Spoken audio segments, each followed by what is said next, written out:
এই জনসমুদ্রের সম্মানিত সভাপতি, সম্মানিত প্রধান অতিথি, মোটর সাইকেল মার্কার প্রার্থী, সাবেক দুইবারের উপজেলা চেয়ারম্যান ডাক্তার হারুনুর রশিদ হাওলাদার সাহেব এবং বিশেষ অতিথি বিভিন্ন ইউনিয়ন পরিষদের চেয়ারম্যান, বিভিন্ন রাজনৈতিক দলের নেতা ও কর্মী, ভাই বোনেরা, আসসালামু আলাইকুম।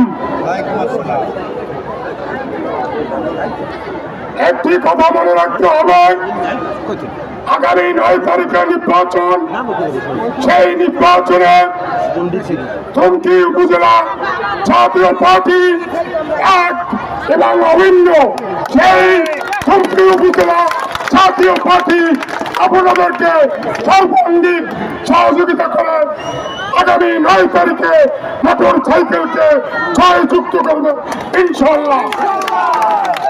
আমাদের পটুয়াখালী আসনের মাননীয় সংসদ সদস্য, আপনাদের এই থুমকির সন্তান, এই থুমকির মাটিয়া মানুষের নেতা, তার একটি কথা যে এই 5 বছর যদি আমার কাজ করতে হয় তাহলে যোগ্য একজন উপজেলা চেয়ারম্যানের দরকার। তাই আমরা বিবেচনা করে এই 5 জন প্রার্থীর ভিতরে যোগ্য হিসেবে মোটর সাইকেলের প্রার্থী ডাক্তার হারুনুর রশিদের পক্ষে আমরা ঝাঁপিয়ে পড়েছি। ইনশাআল্লাহ আগামী 9 তারিখে জয়যুক্ত করে জাতীয় পার্টি করে ফিরবে ইনশাআল্লাহ।